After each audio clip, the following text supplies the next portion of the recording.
पश्यन्तु. To give concrete shape to this concept, Akhand Jeevan Jyoti Pathshala has emerged for the service of mankind. Our main goal is to ignite the eternal flame of knowledge in the lives of the people. सर्वे भवन्तु सुखिनः सर्वे सन्तु निरामया सर्वे भद्राणि पश्यन्तु मा कश्चित् दुःखभाग् भवेत्. ॐ शान्तिः शान्तिः शान्तिः. सुनो सुनो सुनो, उत्तम नगर के सभी निवासियों सुनो. उत्तम प्रदेश के महाराज दुखी हैं क्योंकि वो सुखी नहीं है. महाराज को सुख देने वाली वस्तुओं का अभाव नहीं है, पर महाराज को सुख की अनुभूति नहीं हो रही है. महाराज के पास कीर्ति है, यश है, धन है, स्त्रियां हैं, पुत्र पुत्रियां हैं, नौकर चाकर हैं, पर सुख का भाव अचानक नदारद है. जो कोई भी उन्हें सुखी होने का मार्ग बताएगा वो अपार धन और यश पाएगा. सुनो सुनो सुनो सुनो सुनो सुनो.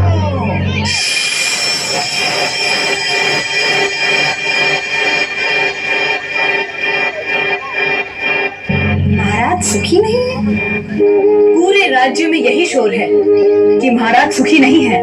सूत्रधार ये कैसे हो सकता है? जिसके पास सब है उसके पास सुख नहीं है. यही तो जीवन का रहस्य है. यदि सुख वस्तुओं से होता तो महाराज दुखी क्यों होते? यदि सुख खरीदा जा सकता तो वो दुकानों में भी बिकता. तो क्या फिर किसी ने महाराज को सुखी होने का मार्ग बताया? महाराज की घोषणा सुनकर एक गरीब ब्राह्मण महाराज के पास पहुंचा.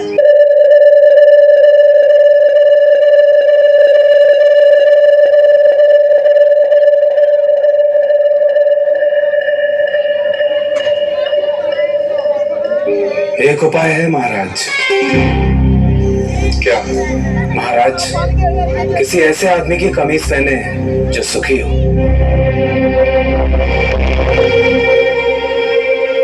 क्या हमारे मंत्री सुखी नहीं है? नहीं महाराज, नहीं महाराज. क्यों सुखी नहीं है हमारे मंत्री? जिन्हें राज को का भय हो, राज सुख छिन जाने का डर रहे, वे कैसे सुखी रह सकते हैं महाराज? क्या तुम सुखी नहीं हो? कुछ पाने की इच्छा रखने वाला सुखी कैसे हो सकता है? पर मेरे राज्य में सुखी लोगों की कमी थोड़ी है. जाओ, हमारे राज्य के सबसे बड़े उद्योगपति की कमीज ले आओ.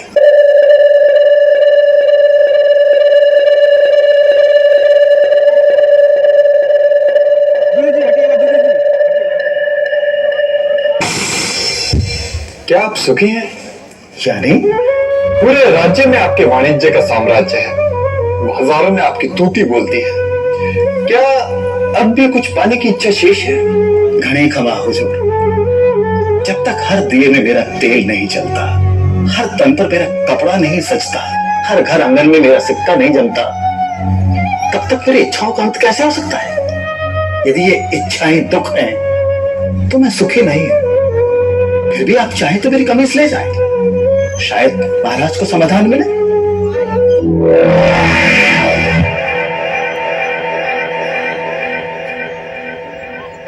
और राजा के सिपाही अपने समय के सबसे बड़े अभिनेता के पास पहुंचे. ये बात और है कि उनका अभिनय से कोई संबंध नहीं था.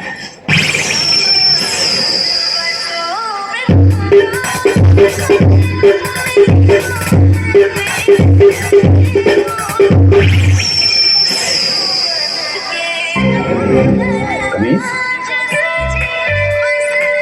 कितनी कमीज चाहिए? एक ही चाहिए ओम जी. नहीं नहीं, आप चाहे तो 10-15 ले जा सकते हैं. मैं एक कमीज एक बार ही पहनता हूँ, इसलिए कि मेरे पास हजारों कमीजें हैं. और सुख मतलब पूरे नाट्य जगत में आप जैसा अभिनेता नहीं है. आप दूसरे अभिनेताओं पर भारी पड़ते हैं. हर माँ आपको अपना बेटा समझती है. सम्मान देने वाले लोग आपको सम्मान देने से थकते नहीं, और आपको देश का सबसे बड़ा सम्मान भी प्राप्त है. हाँ, आपकी बात सही है, लेकिन जब तक लोगों की यादों में पुराने अभिनेता और उनका अभिनय जीवित है। मैं चैन से कैसे जी सकता हूँ? तो आप चाहते क्या है? मैं जहां भी देखूं मेरी ही तस्वीर हो, सड़कों, गलियों, दूध की बोतलों पर मेरी ही तस्वीर चिपकी हो। मैं लोगों के दिलों पर कब्जा करना चाहता हूँ। एक सौदागर की दूसरे सौदागर से स्पर्धा, एक कवि की दूसरे कवि से ईर्ष्या, एक अभिनेता की दूसरे अभिनेता की सफलता से ईर्ष्या, कहीं छात्र शिक्षक के वश में नहीं, कहीं पत्नी पति के वश में नहीं, कहीं पति पत्नी के वश में नहीं, कहीं पुत्र पिता के वश में नहीं, कहीं अभाव, स्पर्धा और ईर्ष्या, कहीं हताशा, निराशा और पीड़ा। राजा के मंत्रियों ने खूब खोजा, पर पूरे राज्य में उन्हें कोई सुखी आदमी दिखाई नहीं दिया। जहाँ जहाँ राजा के मंत्रियों की दृष्टि पड़ी, उन्होंने लोगों को सुख के पीछे ही भागते देखा।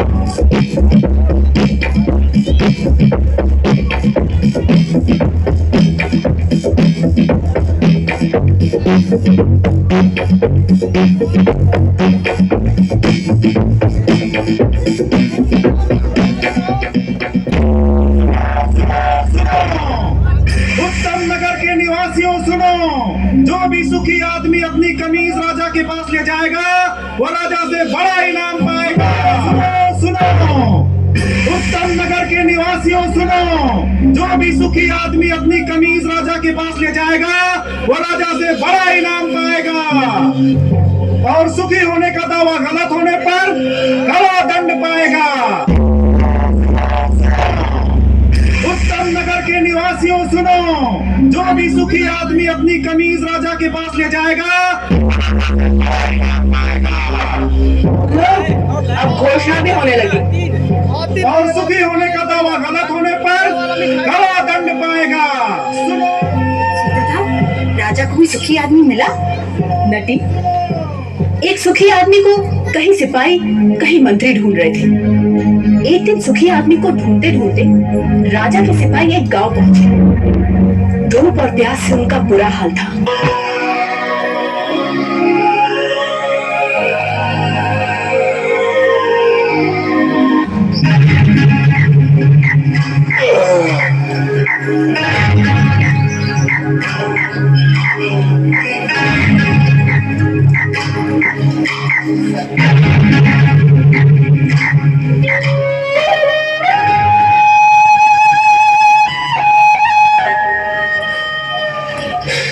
सुखी आदमी की तलाश में राजा ने हमें दुखी कर दिया।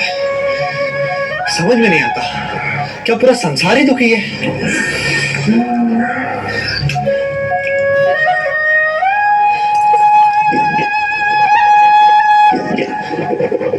कैसे हो भाई? दुखी हो?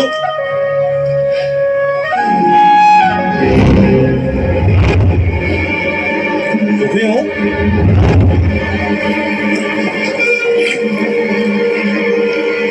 क्या कहा तुमने? सुखी हूँ। अरे सुना तुमने? हमें सुखी आदमी मिल गया। क्या तुम सुखी हो? एक ही बात कितनी बार कहूँ, हाँ मैं सुखी हूँ। लेकिन तुम्हारी कमीज कहाँ है? कमीज? क्या तुमने राजा की घोषणा नहीं सुनी? राजा को सुखी आदमी की कमीज चाहिए। और मेरे पास तो कमीज नहीं है। क्या तुम्हारे पास कमीज भी नहीं है? फिर तुम सुखी कैसे हो गए? मेरा सुख कमीज में नहीं है, मैं ही सुख हूँ।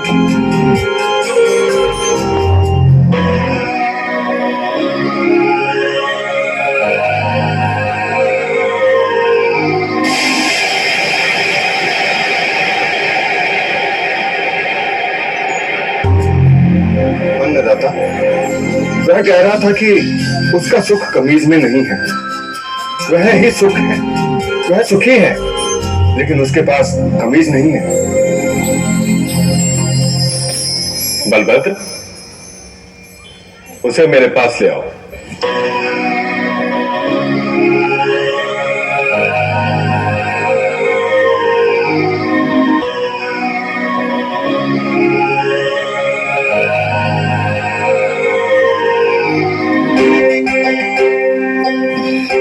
क्यों? क्या राजा को मेरी और मेरी बैलगाड़ी की सेवा चाहिए? पर उसके पास तो हाथी, घोड़े, रथ। बोला, राजा को तुम्हारी बैलगाड़ी या तुम्हारी सेवा नहीं चाहिए, राजा तो तुमसे मिलना चाहते हैं। पर मैं राजा से मिलकर क्या करूंगा? शायद वे तुम्हें पुरस्कार देना चाहते हो। पर मैं राजा से पुरस्कार लेकर क्या करूंगा?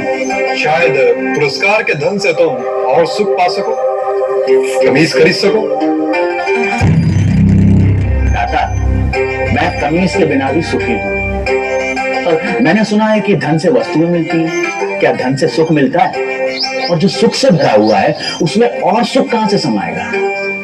अगर राजा मुझसे मिलना चाहते हैं तो वो यहाँ आ सकते हैं, मैं उनसे मिल लूंगा।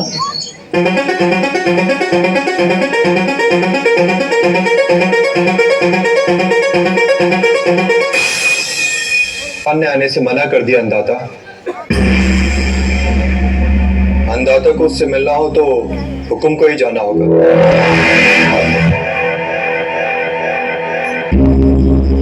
और गाड़ीवान से मिलने राजा अपने मंत्री हजूरियों दासों के साथ गाड़ीवान भुरा के गांव पहुंचा।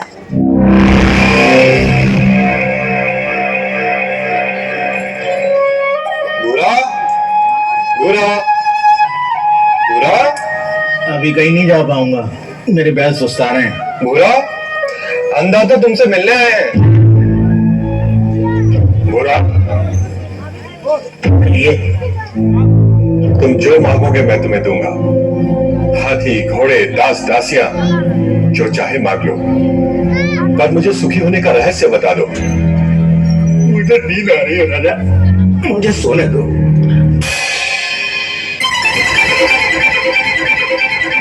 राजा हैरान था।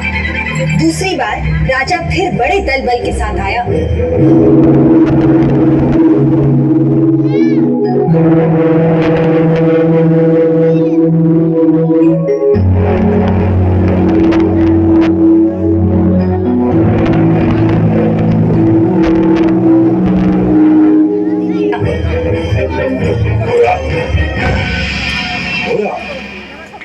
हाथी, घोड़े, दास, दासियां, जितनी चाहे मांग लो, पर मुझे सुखी होने का रहस्य तो बता दो। राजा, हाथी, घोड़े, दास, दासियों के बिना भी मैं सुखी हूँ।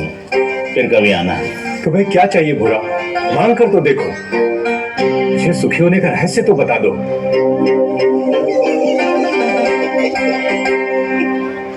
जो स्वयं सुख की खान है उसे लालच देने का काम मूर्ख ही कर सकता है। जा राजा जा, फिर कभी आना।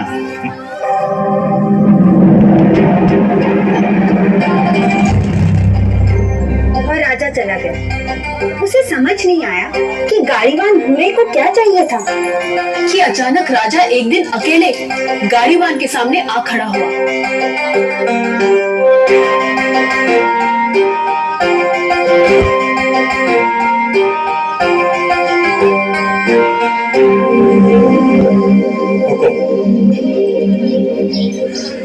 तू फिर आ गया। जब तक आप सुखी होने का रहस्य न बता देंगे, मैं तंग करता रहूंगा। मेरी पीठ खुजा सकेगा? हमारे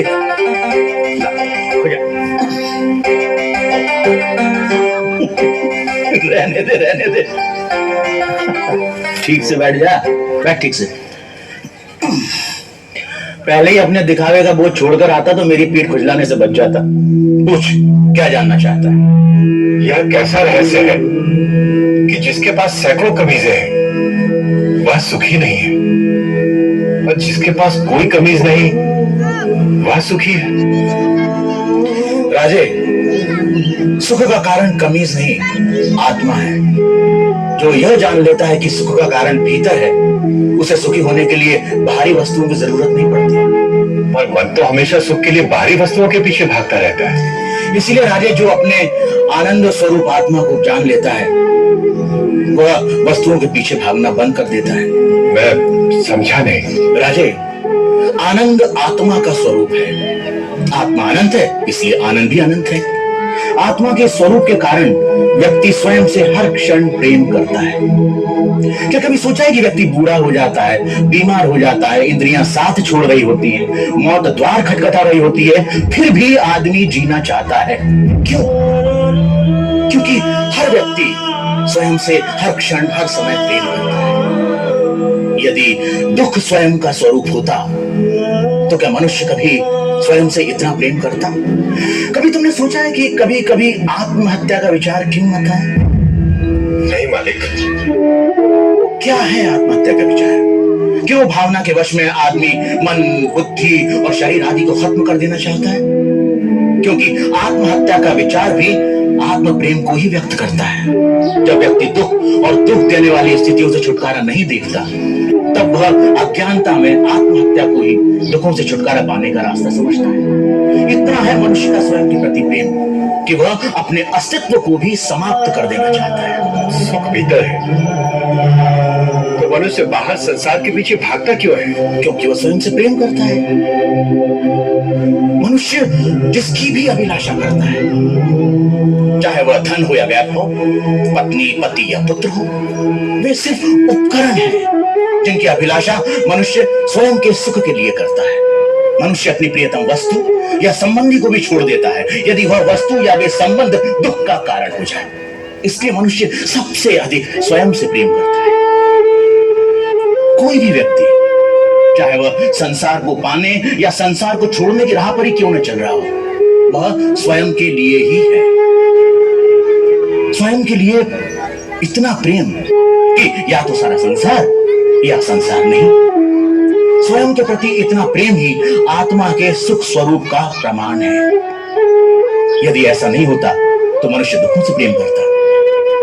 क्योंकि अज्ञानतावश हम अपने आनंद स्वरूप को नहीं जानते, इसलिए इस आशा में संसार और वस्तुओं के पीछे भागते रहते हैं कि वह हमें छोटे छोटे सुख देगी। ये ठीक वैसा ही है कि जो सुखों का स्वामी है, राजा है, वह खुद को भिखारी समझ दूसरों से इसकी उम्मीद करता है। यही है अज्ञान की शक्ति। इसलिए राजे, संबंधों का और वस्तुओं का सुख स्थायी नहीं होता, परंतु आत्मा का आनंद असीम होता है। वो कैसे स्थायी है? राजीव, जब भी हम किसी प्रिय व्यक्ति या प्रिय वस्तु को देखते हैं तो उससे आनंद होता है। इस आनंद को शास्त्र प्रिय कहते हैं। और जब हम उस वस्तु को पा लेते हैं या उस व्यक्ति से मिल लेते हैं, तब वह आनंद कई गुना बढ़ जाता है। उसे मोद कहते हैं। और जब हम उस वस्तु का उपभोग करते हैं, तब उससे प्राप्त होने वाले आनंद को प्रमोद कहते हैं। परंतु जैसे ही हम उस व्यक्ति या उस वस्तु से अलग हो जाते हैं, वह आनंद भी समाप्त हो जाता है। इसलिए राजे, वस्तुओं का आनंद, व्यक्तियों का आनंद स्थायी नहीं होता, परंतु आत्मा का आनंद स्थायी और अनंत होता है।